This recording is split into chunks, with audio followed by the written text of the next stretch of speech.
El secretario del Consejo tiene un peso muy importante en lo que es el buen gobierno corporativo y más aún desde la reforma de la Ley de Sociedades de Capital que prácticamente reconoció legalmente esta función supervisora del secretario. No tenemos que olvidarnos de todas formas que este peso que tiene el secretario siempre hay que tenerlo en relación con otros órganos internos de la sociedad que cumplen también o de forma más específica esta función supervisora, como pueden ser el Comité de Auditoría o comisiones creadas expresamente para esta función. Entonces, sí que es verdad que el secretario, pese a tener el peso o principalmente la función de supervisar, tiene que tener un equipo de profesionales a nivel interno o incluso, que a mí me parece un tema muy interesante a estudiar, dar mucho más peso también o compartir ese peso con la figura del vicesecretario, porque es una figura que está un poco a la sombra del secretario y sin embargo debería de interactuar mucho más e incluso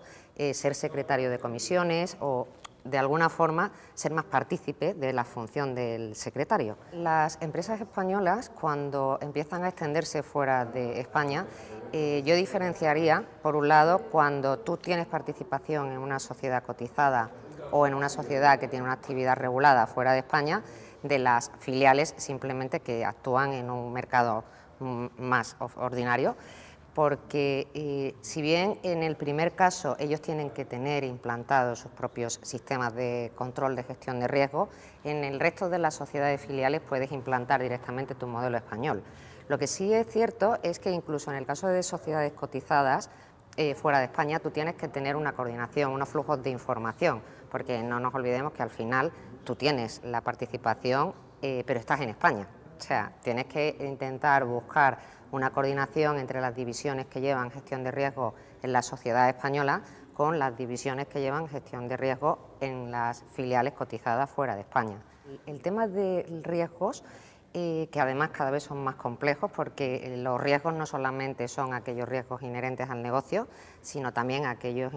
riesgos que son externos al negocio, como pueden ser riesgos sociales o riesgos éticos, y siempre pensamos que los riesgos afectan sobre todo a la compañía, porque es verdad que los daños económicos al final tienen un impacto muy importante en lo que es el daño reputacional, pero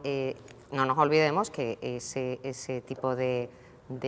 incumplimiento, ¿vale?, que nos lleva a tener unos riesgos descontrolados, pueden al final también tener consecuencias personales para los administradores, que pueden responder incluso personalmente. Entonces yo creo que es muy importante tener a nivel interno protocolos y herramientas que permitan, por un lado, tener informados a los consejeros y a los directivos en general de cuáles son los riesgos que están asumiendo y de cuál es el marco normativo en el que tienen que moverse, porque a veces esos riesgos se producen de forma involuntaria y se incumplen las normativas de forma involuntaria. Entonces es muy importante tener protocolos internos de comunicación, protocolos de decisión y que digamos, la gestión de los riesgos y la forma de evitarlos o paliarlos sea conocida por todos aquellos que estén al final sufriendo las consecuencias del incumplimiento normativo. Realmente yo soy muy partidaria de las herramientas tecnológicas porque creo que la tecnología y el mundo digital en general ayuda a tener